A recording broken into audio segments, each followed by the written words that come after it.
It is 2016, June 11th, and so I'm kicking off this YouTube station. This is the first time really getting into this. I've been feeling a calling in my life for a long time to really get activated in a lot of things of the creative engine, whether it be artistry or writing or singing or dancing.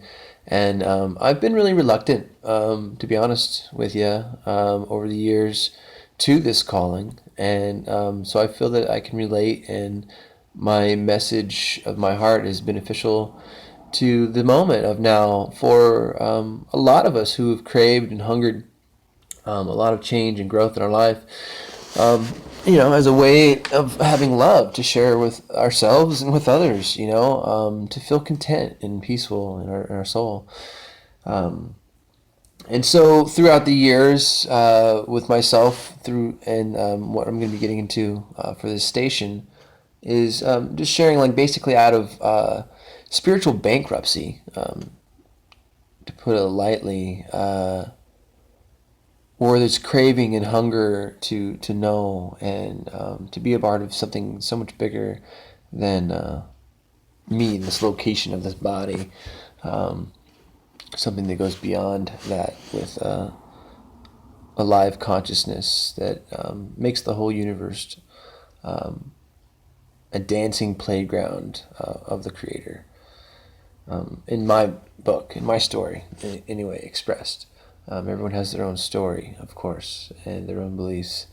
Um, I just want to really convey just my own experience. A lot of dreams I've had over the years. A lot of visionary moments that captured my being, and gave me seeds of hope, strength, faith to carry through. Um, So, what I've been going through as of late is I joined doing the Sundance Native American ceremony, Lakota Sioux style, um, and that's been one part of a huge overhaul. I became a born again Christian February 21st, 1999.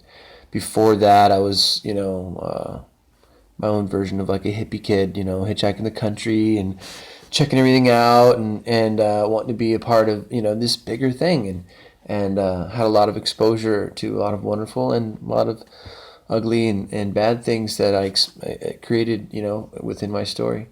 Um, but overall,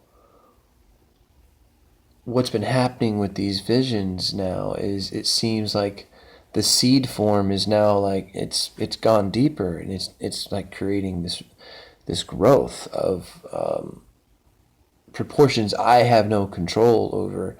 All I know is when I get enough pain in a certain direction, it gives me permission to cry out and want to be about something bigger, when I allow that pain to surface me that way, and listen to it. It's like, almost like, for me, it'd be like the finger of God's, like, just like touching on this wound in my heart, and be like, let's look right there, man. Let's bring me right there, and that's what's been going on.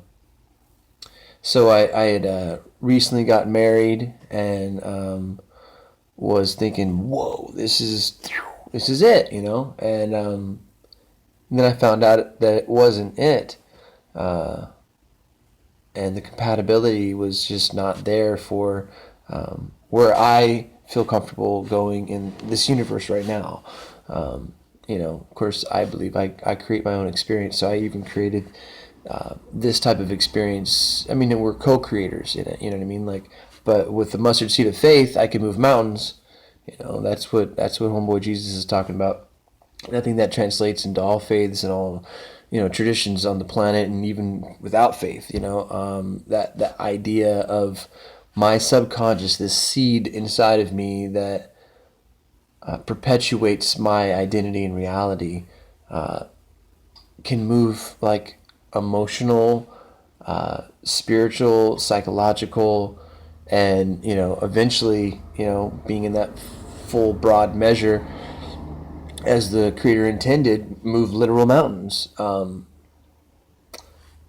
I personally feel that it's not about whether that mountain is positive or negative. As soon as I know that I can actually move these mountains, it's like, okay, wait, so I moved a bunch of crap into my life, right?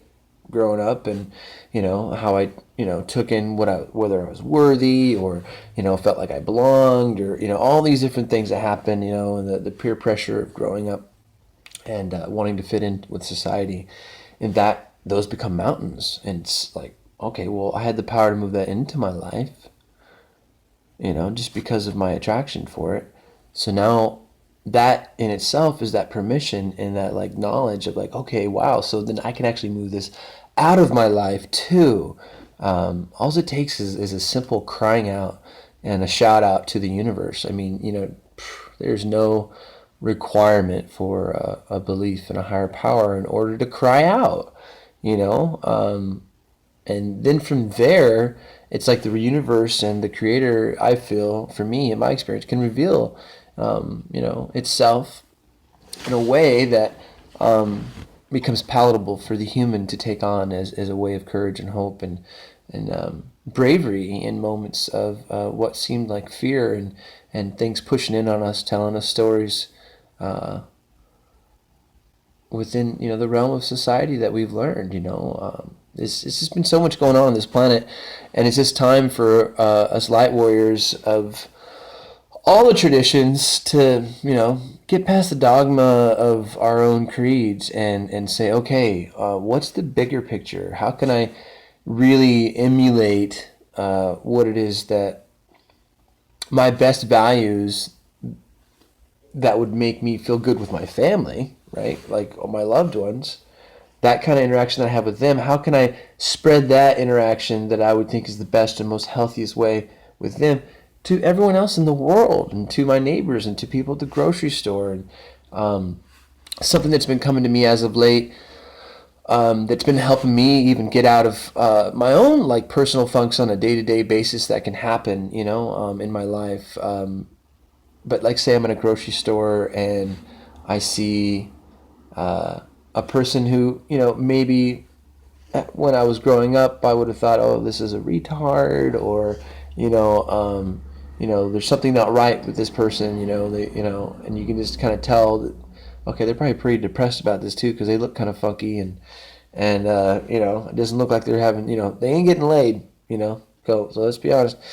And so from there, I'm like, okay, so I started doing this thing, like just projecting, you have value, you have matter, like, and just sending that space from my heart without any words, but words internally, but nothing spoken out loud. And then I noticed it like opened up this space to where then all of a sudden, like, I'm in line at the cashier, and this gentleman that I'm talking about, and all of a sudden there's this, communication and kind of this lightheartedness that starts to open up.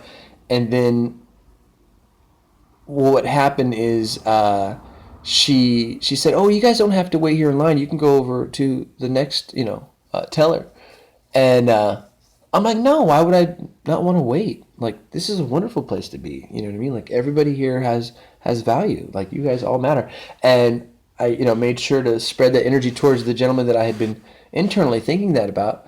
And it shifted something. You could tell that it was like, wow, I'm being seen right now. And I'm being given worth for my existence. And I think that's what it really comes down to. Everyone wants that.